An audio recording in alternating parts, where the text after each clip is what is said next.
अच्छा दोस्तों, साढ़े नाल इस वक्त मौजूद ने चाचा अता मोहम्मद कुरैशी साहब, जिन्हों का तलक तहसील नूरपुर थल जिला खुशाब दे एक छोटे जहा गाँव में मुजफ्फर वाला भाण जिसमें ढोक मुजफ्फर भी आते हैं उतों में असं उन्होंने को तशरीफ लाए हैं।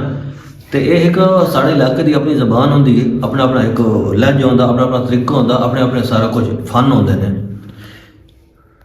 तो साढ़े इलाके दे विच ये मशहूर है, सारा काम करते मेहनत मजदूरी सारी करते हैं। तो यह एक ना असी अपनी जबान उसमें देव सैरी बंदा लिख रहा। सैरी मतलब किसी चीज़ की कोई गल लिखनी, किसी चीज़ के बारे कोई उस बारे हकीकत बयान करनी। 92 वाले सिलाब भी इन्होंने लिखी। उस बाद इन्हें इन्हों का पेड़ जोड़ा है अपना मुजफ्फर वाला ढोक मुजफ्फर खान, असं उसकी वीडियो भी बनाई साढ़े यूट्यूब चैनल पर मौजूद हुई। उस बारे उन्हें लिखी इन्हें चाय के बारे, जिसमें चाह टी जिसमें असी चाह आते हैं उस बारे इन्हें शायरी लिखी। और यकीन मानो कि दिल खुश होंदा। तो असी अज जी बाकी सारी थोड़े सामने रखसा, लेकिन अज जी असी थोड़े इन्हों के पहली सारी इन्हों को मुलाकात है उस असी चाह के बारे तुहानू दसा। चाह की शायरी है वो सन सुनिया सन। तो जी खसूसियात ने अपनी जबान अपने अल्फाज बयान करे।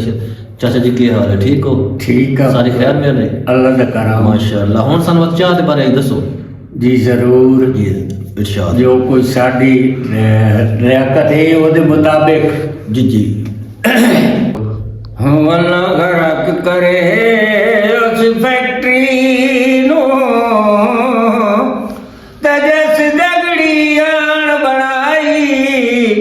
इसे दगड़ी चा साढ़े तल छोड़े और शाय बनन ना दिती उस काई।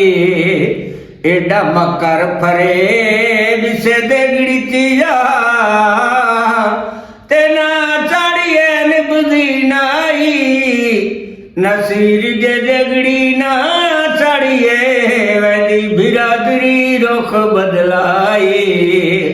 घोड़े रसिया त्रोड़ गए जदड़ दी चाय अपड़ी, ओ बंदे रसिया छोड़ गए।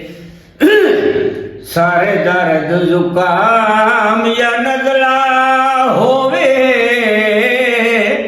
ते भावे लग जावे कई सट्टे। पिछे MBBS या हकीम सजाए ओ मैनू चा दियो फट्टा फटे। चा चा चा बस चाही चा तेयो लफज लिया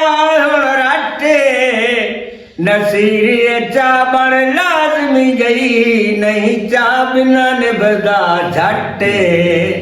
चादर सही रखनी जिदे चा नहीं पकनी उदे आवाज कही रखनी। ए जनाब चा